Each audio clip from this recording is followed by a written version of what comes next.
We've been, of course, covering her announcement this week. She revealed she's running for the United States Senate, and new polling data came out today on that race, showing she holds roughly an 8-point lead over State Representative James Talarico. When you examine the polling data, it really lays out the race. This was a poll released by Texas Southern University. Hold off on pulling it up for now. It's focused on the Texas U.S. Senate Democratic primary. Here's what the poll reveals. The crosstabs indicate that among women, Crockett leads 57-36. Among men, Talarico is ahead 52-42. Among white voters, Talarico leads 53-40. Among Latino voters, it's 51-41 for Talarico. Among African American voters, Crockett dominates 89-8. Among voters aged 18-34, this might surprise some folks, Talarico leads 63-34. In the 35-44 group, it's 51-42. For voters 55 and older, the ones who turn out most reliably in primaries and general elections, Crockett leads by 25 points. With a 4-year college degree, Crockett is up 48-45. Without one, she's ahead 53-41. Among Democratic voters, Crockett leads 53-42. Among independents, Talarico is up 49-41. One thing that's caught my eye this week in this race is how many people, a lot of white progressives, along with some black folks, have been really going after Congresswoman Jasmine Crockett. Here's a prime example, this guy Matt Stoller. He and others have been posting stuff like this. I really dislike Crockett's propensity to engage in dishonesty and gaslighting when asked about her views. If you support Israel on it, plenty of Democrats do. Don't lie about your record and insult people with questions. Earlier today, she got stopped by Ashley Banks from the Griot and was asked about this. Let me play it for you, watch and listen. I know you've seen it on social media where people are saying some of them aren't going to vote for you because of this pro-Israel stance. What do you have to say about that? Her response, what I have to say is that people need to start doing their research and stop falling for the clickbait. Listen, if you've loved me before, then what has changed? You can always look at my voting record and know what it is that I have and haven't voted for. But it's quite intellectually lazy if you just sit there and let somebody else tell you something and you don't go and get the full picture. You can always look at my FEC filings and find whatever information it is that you seek. So what I will tell you is that I'm not going to be distracted because at the end of the day I can tell you that Texans are concerned about the fact that we lead in uninsured in this country. I can tell you that Texans are concerned because right now jobs are few. I can tell you that Texans are concerned because they can't afford childcare. I can tell you that Texans are concerned because hospitals are about to close down. And if you have questions, then you should just go and look at my record. I have nothing to hide. I wouldn't be running for office if I had anything to hide. But what I'm not going to do is allow people to sit here and have me on the defensive about something that they don't even know what they're talking about because it is very easy to look up who is endorsed by who and to figure that out. That is intellectually lazy for you not to just go and look who has been endorsed. A lot of these progressives keep claiming AIPAC backed her. No, they didn't. But here's the real question someone needs to answer. How, all of a sudden, in the Texas Senate race, has Israel and Gaza become a litmus test? Can anybody explain that to me? We're talking about a state where no Democrat has won statewide since 1994. Since 1994, no Democrat elected statewide. So how is this suddenly the defining issue? If you check videos and social media from James Talarico, I don't see a ton of posts about Israel and Gaza. Let me be crystal clear. Am I saying a U.S. senator doesn't vote on international issues? No. Am I saying they don't vote on national issues? No. Am I saying the issue of Israel, Gaza, and Palestinians is a non-issue? No. What I am saying is, don't y'all find it suspicious? All of a sudden, across these social media accounts, including some from black folks, it's what's her position on Israel? What's her position on Palestine? Let me help y'all out. I'm from Texas, born and raised, still registered to vote there. The Texas U.S. Senate race isn't going to be decided on Israel. It's not. And let me say this to a lot of progressives, next year's 2026 midterms, you've got Senate races in Georgia, North Carolina, Kentucky, Ohio, congressional races, Senate races in Iowa and Maine. Those aren't going to be decided on Israel either. We can look back at the Mamdani race in New York City. His critics tried to make Israel the issue. He focused on affordability. If you studied his campaign ads, I don't recall him making Israel the central issue for mayor of New York City. In fact, I remember a debate where they asked candidates, "What's the first place you'll visit?" Others said Israel. He said, "New York City." But I want y'all to see what's happening. I just refreshed Twitter, understand what Elon Musk is doing. He's deliberately driving the algorithm. Look at this from Blakely, it's the entitlement for me. She rolled her eyes that voters dare ask her a question. First off, Blakely H.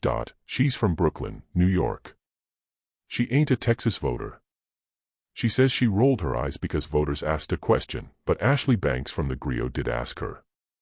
I just scrolled, look at this next one. Under-examined is how large sections of the black intelligentsia, particularly those produced through congressional leadership pipelines, elite academia, philanthropic NGOs, and legacy black institutions like Jack and Jill are structurally aligned with Zionism. That's a mouthful. This account has Free Palestine, Congo is bleeding, Free Haiti. Got it. But scrolling through, I don't see a single tweet criticizing Texas Senator John Cornyn, who stands firmly behind Trump. I want y'all to see the play here.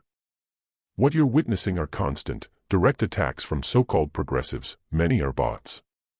Earlier this week, some guy from New Zealand was trashing Crockett. I was like, you ain't even American, what do you know about the Texas Senate race? They're trying to target Crockett the same way they targeted Vice President Kamala Harris. Black folks, do not fall for the banana in the tailpipe. I'm not saying Palestinians' right to live and breathe isn't an issue.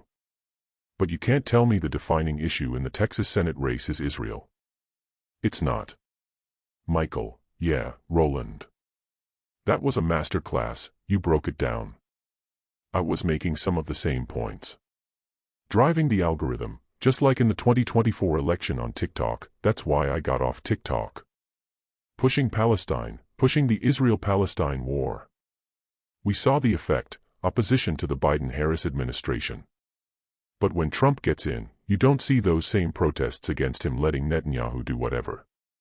One piece of advice for Jasmine Crockett, I hope she wins, put the facts out there dispelling lies on your campaign website, social media videos, drop the facts. Don't wait for stupid people to research, the lie is packaged and fed 24/7. But Michael, here's the deal, why that's a trap, they want her engaged on this issue. What Congresswoman Crockett should do, like she did there, is talk about housing in East, North, South, West Texas. Talk jobs, affordability, water quality. Texas voters will decide based on who they believe can deliver for Texas.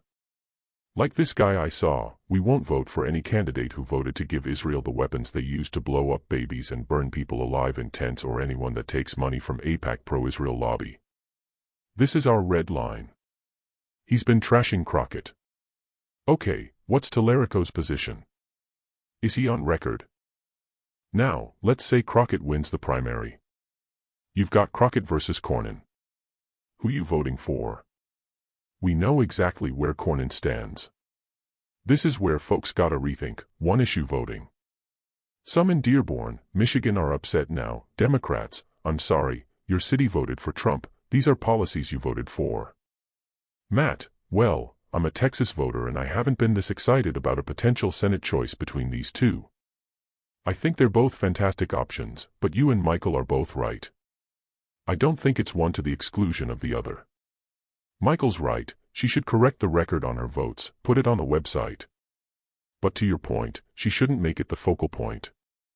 If she ignores it, they say that's proof. She has to address it, but not center it.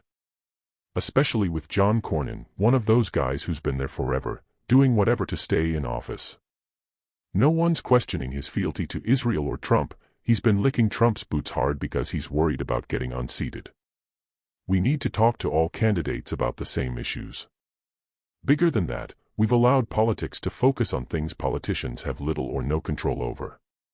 Like local judicial races talking abortion, when they just call balls and strikes on criminal cases. Who cares about their abortion opinion? We've let that co-opt bread and butter issues they can actually handle. We can't let this race get co-opted by something she has limited control over. She should focus on affordability for the 33 million Texans dealing with issues from Governor Abbott and his crew in Austin. Zachary, look, going back, Michael, that's why we need you on TikTok.